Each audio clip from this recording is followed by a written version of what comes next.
Kapuso. Pairan po ng 20 minutes ng inyong hapon. Ako po si Boy and welcome to Fast Talk with Boy Abul. He belongs to an internationally recognized boy group. I have been part of this journey. Kaibigan. Naitay Kapuso, please welcome Stel of SB. Pag sinasariwa ko po yung mga nangyari sa amin before, talagang yung mistake, inevitable po yan eh. Like, hindi talaga siya mapipigilan. But as a human, hindi tayo perfecto. So dapat po ramdamin ko siya, isa puso, isa utak ko, bago ko siya totally mapakita sa tao kung ano talaga yung gusto kong iparating sa Pagalingan tayo. 5, 6, 7, 8. Hindi, isa pa. Nagkamali mo. 5, 6, 7, 8. Yeah, we gotta go up.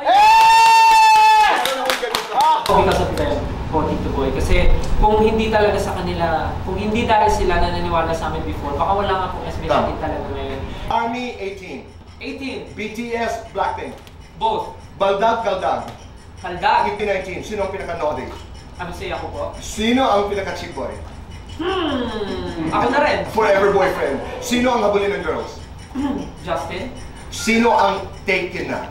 Ako po, ng 18. Your hidden talent. Hidden talent, acting siguro po. Wow! Ako si Stel sa SB19. Ako ang pinaka... Mapagmahal. Oh! 1, 2, 3, 4, 5, 6, 7, 8. Bam! Bam! Maganda naman. Huwag mo ganun na lang. Ganun na lang. Oo. Pero yung pagluhod-luhod, masakit na po ang aking tuhod. Hindi ko na po maalala kung anong interview. Tinanong ako kung meron akong girlfriend and sinabi ko wala. Tapos lahat sila nagtampo sa social media na parang, wala ka palang girlfriend, so ano kami?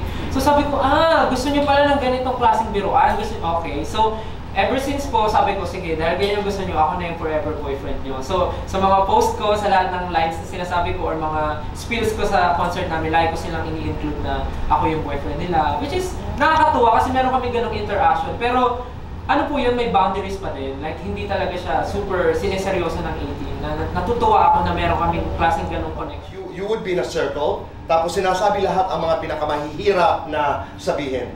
You did that? Yes po. Do you still do that today?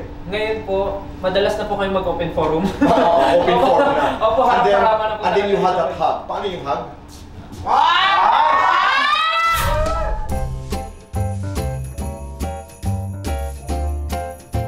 Sa dami-dami ng schedule mo sa araw-araw, paano nyo pa po binibigyan ng oras ang sarili nyo at paano po kayo nag-e-enjoy?